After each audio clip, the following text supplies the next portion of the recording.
దేవేంద్ర వాళ్ళ అమ్మమ్మ, నానమ్మ ఇద్దరూ సిరిని శత్రువుని చూసినట్టు చూస్తున్నారు. వాళ్ళిద్దరి ప్రవర్తన ఇంట్లో వాళ్ళకి నచ్చలేదు. వాళ్ళకే నచ్చినప్పుడు ఇక సిరికి ఎలా నచ్చుతుంది? పాపం ఈ పిల్ల అమాయకురాలిలాగా ఉంది.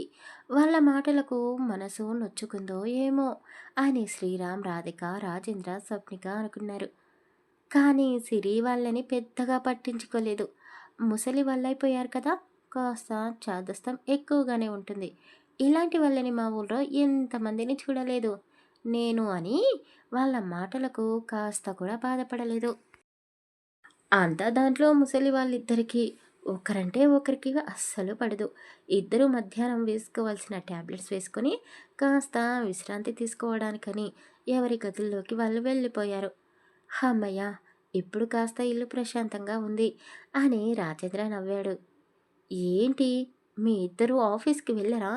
అని స్వప్నిక అడిగింది. లేదమ్మా! ఈరోజు మా వర్క్ అయిపోయింది. ఆయన నీ పెద్ద బావ ఇప్పుడు వెళ్ళింది ఆఫీస్‌కే కదా! మిగతా పని వాడు చూసుకుంటాడులే. మేము అక్కడికి వెళ్ళినా ఏ పని చేయలేము. ఇక్కడే ఉండి రెస్ట్ తీసుకుంటే సరిపోతుంది కదా! అని శ్రీరామ్ అన్నాడు. అతని గదిలోకి వెళ్ళాడు. రాధిక కూడా అతని వెనకాలే వెళ్ళింది. ఎవరా అమ్మాయి? వివరాలేమైనా తెలుసుకున్నావా? అని రాధిక శ్రీరామ్‌ని గదిలోకి వెళ్ళగానే సిరి గురించి అడిగింది. తెలుసుకోవాలనే అనుకున్నాను. కానీ మళ్ళీ దేవేంద్రకి తెలిస్తే వాడు ఎలా రియాక్ట్ అవుతాడో అని ఆగిపోయాను. కానీ ఆ అమ్మాయి చూడడానికి పద్ధతిగా, లక్షణంగా ఉంది. అచ్చం నీలాగే ఉంది. ఆ అమ్మాయి కట్టుకున్న ఆ చీర నీదే అనుకుంటా? అని అడిగాడు. అవును. మా అన్నయ్య బహుమతిగా ఇచ్చిన చీర అది అని రాధిక కళ్ళలో నుంచి వస్తున్న కన్నీళ్లను దాచుకుంటూ అన్నది. శ్రీరామ్ రాధికని దగ్గరికి తీసుకున్నాడు. రాధి, బాధపడకు. ఇంకా ఎన్ని రోజులని మీ అన్నయ్యని తలుచుకుని బాధపడతావో? వదిలేసేయి అని అన్నాడు. కొన్ని జ్ఞాపకాలు మనల్ని వదిలి వెళ్ళిపోవండి. బ్రతికున్నంతకాలం ఆ జ్ఞాపకాలని మోస్తూనే ఉండాలి. మీరు కొన్ని విషయాలను నన్ను మర్చిపోమని అంటున్నారు. కానీ మీరు మీ జీవితంలో జరిగిన కొన్ని విషయాలను మర్చిపోగలరా? అని రాధిక అడిగింది. శ్రీరామ్ మౌనంగా ఉన్నాడు. ఈ విషయాలన్నీ ఎప్పుడూ మన మధ్యలోకి వస్తూనే ఉంటాయి కానీ ముందు మీరు కాస్త విశ్రాంతి తీసుకోండి అని చెప్పి అతన్ని ఆమె ఒడిలో పడుకోబెట్టుకుంది. అతని తల నిమురుతూ ఈరోజు ఇంట్లో ఇలా ఇలా జరిగింది అంటూ అన్ని విషయాలని చెప్పింది అతనికి. అతను కూడా ఆఫీస్లో జరిగిన విషయాల గురించి ఆమెతో చెప్పాడు. అలా రాధిక శ్రీరామ్ తల నిమురుతూ ఉంటే అతను ఆమెతో మాట్లాడుతూనే నిద్రలోకి జారుకున్నాడు. అతని తలని దిండుపై పెట్టి పల్చటి దుప్పటిని కప్పేసి మెల్లిగా ఆ గదిలో నుండి బయటికి వచ్చింది రాధిక. నాకు బోర్ కొడుతుంది అని సిరి అనడంతో రాజ్ స్వప్న వైపు చూశాడు. ముగ్గురం కలిసి బయటికి వెళ్దామా అని అడిగాడు. ఏంటి, బయటికి వెళ్తారా? మీ అన్నయ్యకి తెలిస్తే ఇంకేమైనా ఉందా అని రాధిక వాళ్ళ మాటలు విని అన్నది. అబ్బా అమ్మా, అప్పుడే వచ్చేసావా? ఇంత తొందరగా నాన్నని పడుకోబెట్టావా అని రాజ్ లాలనగా అడిగాడు. ఒరేయ్ ఒరేయ్, గట్టిగా అరవకు. మళ్ళీ మీ నాన్నకు మెలకువ వస్తుంది. కాస్త మెల్లిగా మాట్లాడు. అయినా బయటికి ఎక్కడికి వెళ్తావు? మీ అన్నయ్య చెప్పాడు కదా, సిరి నీ మీ అన్నయ్య పర్మిషన్ లేకుండా ఎక్కడికి వెళ్ళకూడదు అని. అబ్బా! మరి ఇప్పుడు ఏం చేయమంటావు? పాపం సిరికి బోర్ కొడుతుంది అంట. అది కూడా మన ఇంట్లో అని రాజ్ అన్నాడు. పర్వాలేదులే రాజ్. మీరు ముగ్గురు ఉన్నారు కదా! మాట్లాడుకుంటూ కూర్చుందాం. వద్దులే. ముందు ఈ ఇల్లంతా తిరిగి చూస్తాను. స్వప్న, నాకు ఇల్లు మొత్తం చూపిస్తావా? అని సిరి స్వప్నికని అడిగింది. ఆమె నవ్వుతూ పద అని చెప్పి సిరిని ఇల్లు మొత్తం తిప్పి చూపించింది. ఇక బయటికి వెళ్తే ఇంటి చుట్టూ గార్డెన్, మధ్యలో ఇల్లు చూడడానికి అచ్చం నందనవనంలా ఉంది. అబ్బా! ఎంత బాగుందో! ప్రశాంతంగా ఉంది. కానీ ఇక్కడ మనుషులే గంభీరంగా ఉన్నారు అని సిరి అనగానే స్వప్నిక పక్కన నవ్వేసింది. నీ నవ్వు బావుంది. ఎందుకని ఆ దేవేంద్రలాగే నువ్వు కూడా మూతంతా ముడుచుకొని ఉంటావు? ఇలా నవ్వుతూ ఉండొచ్చు కదా! అయ్యో సిరి! నీలా సరదాగా నవ్వుతూ ఉండాలని నాకు ఉంటుంది. కానీ ఎందుకో పెద్ద బావని చూస్తే నాకు తెలియకుండానే భయం వేస్తుంది. నవ్వితే ఏమంటాడో, కూర్చుంటే ఏమంటాడు, నిలబడితే ఏమంటాడు అని బావని చూసిన ప్రతి క్షణం భయపడుతూనే ఉంటాను అని చెప్పగానే సిరి పగలబడి నవ్వుతూనే పొట్టపై చేయి పెట్టుకుంది. మీ బావేమైనా సింహమా, పులా నిన్ను చంపుకు తింటాడు అని భయపడిపోతున్నావు? అతను కూడా ఒక మనిషి కదా! నవరసాలు అతనిలో కూడా ఉంటాయి. మనం నవ్విస్తే నవ్వుతాడు, బాధపడితే బాధపడతాడు, కోపం తెప్పించే పనులు చేస్తే కోపగించుకుంటాడు. అవి మనిషి లక్షణాలు. కాకపోతే కొందరు ఎప్పుడు మీ దేవేంద్ర బావలాగా కోపంగా, గంభీరంగా ఉండడానికి ట్రై చేస్తారు. కానీ వాళ్ళ మనసు చాలా సున్నితమైనది. ఎవరైనా వాళ్ళతో ప్రేమగా 4 మాటలు మాట్లాడితే ఇట్టే కరిగిపోతారు అని సిరి చెప్పగానే ఆ మాటలన్నీ వింటూ ఉన్న రాజుకి, రాధికకి కాస్త ఆశ్చర్యంగా అనిపించింది. ఇన్ని రోజులు మనం సిరిలా ఎందుకు ఆలోచించలేకపోయాము అని అనుకున్నారు. సిరి అలా గలగలా మాట్లాడుతూనే ఉంది. మధ్య మధ్యలో ఆమె స్నాక్స్ తింటుంది, జ్యూసులు తాగుతూనే ఉంది. ఇంతలో శ్రీరామ్‌కి మెలకువ వచ్చి గదిలో నుండి బయటికి వచ్చాడు. హాల్‌లో వీళ్ళ నవ్వుల శబ్దాలు ఇల్లంతా వినబడుతున్నాయి. చాలా కాలం తర్వాత ఇంట్లో మళ్ళీ నవ్వులు వికసిస్తున్నాయి అని అతను కూడా వాళ్ళతో పాటు సరదాగా కబుర్లు చెప్తూ కూర్చున్నాడు. ఎవరో గంట కొట్టి పిలిచినట్టు ఇద్దరు ముసలివాళ్ళు ఒకేసారి హాల్లోకి వచ్చి కూర్చున్నారు. అది సాయంత్రం టైం. అందరూ కాఫీలు తాగుతూ మాట్లాడుకుంటున్నారు. సిరి ఆ కొద్ది గంటల్లోనే ఇంట్లో వాళ్ళందరితో చాలా బాగా కలిసిపోయింది. ప్రభావతి, మంగమ్మ ఇద్దరు వాళ్ళ వాళ్ళ అంతర్గత పని మనుషులతో కలిసి గుడిలో ప్రవచనాలు ఉన్నాయి అని బయటికి వెళ్ళిపోయారు. ఇక రాధిక రాత్రి భోజనానికి వండవలసిన ఐటమ్స్ అన్నీ ప్రిపేర్ చేస్తూ ఉంది. స్వప్నిక ఆమెకు హెల్ప్ చేస్తూ ఉంది. సిరికి తినడం మాత్రమే వచ్చు, వంట అస్సలు రాదు. కానీ వాళ్ళు కొత్త మనుషులు కదా, వాళ్ళ దగ్గర సిరి బిల్డప్ ఇస్తూ ఉంది. వంటగదిలోకి వెళ్ళి అక్కడ కూడా వాగుతూనే ఈ కర్రీ అంటే నాకు చాలా ఇష్టం, ఇది కాస్త చారులాగా చేయండి, ఈ కూర ఇలా ఫ్రై చేస్తే బాగుంటుంది, అబ్బా వీటిలోకి చల్ల మిరపకాయలైతే భలే బాగుంటాయి అని ఆమెకి నచ్చినవన్నీ వాళ్ళకు చెబుతూనే వాళ్ళతో తనకి ఇష్టమైనట్టు వండించుకుంది.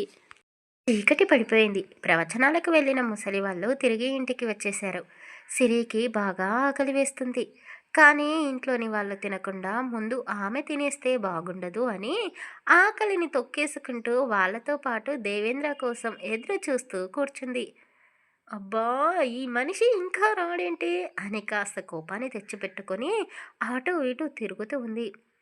సిరి ఎందుకు అలా చిరాకులో ఉందో వాళ్లకు అర్థం కాలేదు. స్వప్నిక సిరి దగ్గరికి వెళ్ళింది. ఎందుకని ఒక చోట కుదురుగా ఉండడం లేదు? ఏదైనా కావాలా? నీ దగ్గర డబ్బులు లేవా అని అడిగింది. అబ్బో, ఇప్పుడు నాకు డబ్బులతో ఏం పని? మరైతే ఎందుకలా చిరాకు పడుతున్నావు అని అడిగింది. అబ్బా! ఇది చిరాకు కాదే తల్లి, ఆకలి అని ఆమెతో చెప్పాలనుకుంది. కానీ అలా చెప్తే ఆమె గురించి ఏమనుకుంటుందో అని. నాకు చిరాకెందుకు వస్తుంది? ఇంకా మీ బావ రాలేదు కదా! నా బుక్స్ తెస్తున్నాడో లేదో అని కాస్త టెన్షన్ పడుతున్నాను అంతే అని చెప్పింది. ఆమె చెప్పింది నిజమే అని స్వప్నిక నమ్మేసింది. ఇక ఈరోజు ఈయనగారు ఇంటికి వచ్చేలా లేరు అని సిరి ఆకలిని మర్చిపోవడానికి, స్వప్నిక ఒక చిన్న గేమ్ ఆడుదామా అని అడిగింది. స్వప్న నవ్వుతూ, మనమేమైనా చిన్న పిల్లలమా, అయినా మనమిద్దరం ఏం గేమ్ ఆడతాము అని అడిగింది. అసలు నువ్వు కదా మా ఊరిలో పుట్టాల్సిన అమ్మాయివి, పొరపాటున ఇక్కడ సిటీలో ఈ ఇంట్లో పుట్టావు.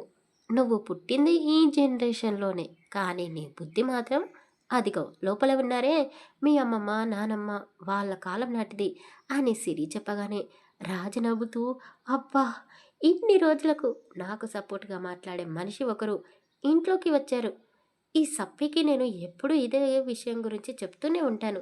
బయట అమ్మాయిలు ఎలా ఉన్నారు, కనీసం వాళ్ళంతా కాకపోయినా కొంతలో కొంతైనా అప్డేట్లో ఉండాలి కదా. ఫోన్ యూస్ చేస్తుంది, కానీ యూట్యూబ్లో ఏదైనా కొత్త రకం వంటకాలని చూడడానికి ఇంట్లో వాళ్ళకి ఫోన్ చేసి అప్పుడప్పుడు ఏదైనా తీసుకొని రమ్మని చెప్పడానికి మాత్రమే వాడుతుంది. ఈ స్వప్న కంటే మా అమ్మ చాలా బెటర్. ఇన్‌స్టాగ్రామ్, వాట్సాప్, ఫేస్‌బుక్ అబ్బో! ఒక్కటేంటి అన్ని యాప్స్‌ని వాడేస్తుంది. ఇప్పటికి మా నాన్నతో కలిసి సరదాగా అలా ట్రిప్‌లకి వెళ్ళి వస్తుంది. అసలు మా అమ్మ ఇంట్లోనే ఇలా ఉంటుంది. బయటికి వెళ్తే తన గెటప్ మొత్తం చేంజ్ అయిపోతుంది. అసలు మా మమ్మీని, డ్యాడీని, మా పేరెంట్స్ అంటే ఎవ్వరు నమ్మరు తెలుసా? అలా ఉంటుంది వాళ్ళ మెయింటెనెన్స్ మరి. ఇక ఈ తింగిరి స్వప్న అదిగో ఆ అమ్మమ్మలకే అమ్మలా ప్రవర్తిస్తుంది. ఇంకా ఎప్పుడు అప్డేట్ అవుతావే? అని తలపై ఒక్క మొట్టికాయ వేస్తూ అన్నాడు. స్వప్న తలపై చెయ్యి పెట్టుకొని రుద్దుకుంటూ, బావా నువ్వు ఇలా నన్ను ఏడిపిస్తే పెద్ద బావతో చెప్తాను నీ గురించి అని బెదిరించినట్టుగా అన్నది. అబ్బో! నువ్వు మీ బావ దగ్గర నా గురించి కంప్లెయింట్ చేస్తావా? అది నేను నమ్మాలి. సరే, ఇప్పుడు వస్తాడు కదా! వెళ్లి చెప్పుకో. నీతో నేను ఏమేమి చేశానో అని చిలిపిగా నవ్వుతూ అన్నాడు. ఎందుకు చెప్పలేదు రాజ్? అయినా ఎందుకని ఇంట్లో వాళ్ళందరూ మీ అన్నయ్యని చూస్తే అలా భయపడతారు?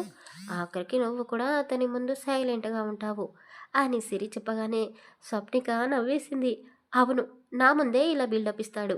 పెద్దబావ దగ్గర అస్సలు నోరు మెదపడు అని ఆమె ఎగతాళి చేస్తూ రాజుని అన్నది. అతను కోపంగా వాళ్ళిద్దరి వైపు చూస్తూ, అంటే మీ ఇద్దరు ఇప్పుడు నన్ను పిరికివాడి కింద జమ కడుతున్నారా అని అడిగాడు. జమ కట్టడం ఏంటి? నువ్వు అదే కదా అని స్వప్నిక తమాషగా అన్నది. ఏంటి? నన్ను పిరికివాడు అంటావా? ఉండు నీ సంగతి చెప్తాను అంటూ ఆమె జుట్టు పట్టుకోబోయాడు. అంతలో స్వప్నిక అతనికి దొరకకుండా పరుగు తీసింది. సిరి కూడా వాళ్ళ వెనకాలే పరిగెడుతూ, స్వప్న నువ్వు దొరకొద్దు, పరిగెత్తు, రాజ్ ఆగు, ఉన్న మాట అంటే అంత కోపం ఎందుకు అని సిరి కూడా వాళ్ళ వెనకాలే పరిగెడుతూ అన్నది. రాజ్ స్వప్నికని వెంబడించడం ఆపేసి, నువ్వు కూడా నన్నే ఎగతాళి చేస్తున్నావా అంటూ సిరి వైపు పరుగు తీశాడు. అప్పుడే దేవేంద్ర ఇంటి ఎంట్రన్స్‌లోకి వచ్చాడు. కార్ పార్క్ చేసి ఫోన్ మాట్లాడుతూ నడుచుకుంటూ వస్తున్నాడు. అతనికి వీళ్ళ అరుపులు, కేకలు వినిపించడంతో ఇంట్లోకి వెళ్ళకుండా గార్డెన్ వైపు వెళ్ళాడు. స్వప్న పరిగెత్తుకుంటూ వచ్చి ఆమె కాలికి ఆమె కాలే తగిలి కింద పడబోతూ ఉంటే ఆమెని కింద పడకుండా గట్టిగా పట్టుకున్నాడు. అది చూసిన సిరి అయ్యో! స్వప్న అని గట్టిగా అరిచింది. చాలా స్పీడ్‌గా పరిగెత్తుకుంటూ వస్తున్న రాజ్ సిరిని ఢీకొట్టాడు. ఇద్దరు కింద పడబోతూ ఉంటే రాజ్ బ్యాలెన్స్ చేసుకొని ఆమెని కింద పడిపోకుండా పట్టుకున్నాడు. వీళ్ళ ఉరుకులు, పరుగులు ఇంట్లో కూర్చొని గమనిస్తూనే ఉన్నారు ప్రభావతమ్మ, మంగమ్మ గారు. శ్రీరామ్, రాధికలు కూడా సిరి అరుపు విని బయటికి వచ్చి చూశారు. నలుగురిని అలా చూసి నవ్వుకున్నారు. కానీ ఆ ముసలి వాళ్ళు మాత్రం చాలా సంతోషిస్తున్నారు. స్వప్నిక దేవేంద్ర కౌగిలిలో ఉంది. వీళ్ళిద్దరూ ఎప్పుడూ ఇలా సంతోషంగా ఉండాలి. ఒకరి మీద ఒకరికి ప్రేమ ఉంది. కానీ బయటపడడం లేదు. తొందరగా వీళ్ళిద్దరిని ఒకటి చేస్తే నా కోడలు తిరిగి స్వప్న కడుపులో పుడుతుంది అని మంగమ్మ అనుకుంది. అవును, నా కూతురు మళ్ళీ నా మనవడికే పుడుతుంది అని మరోవైపు ప్రభావతి అనుకుంది.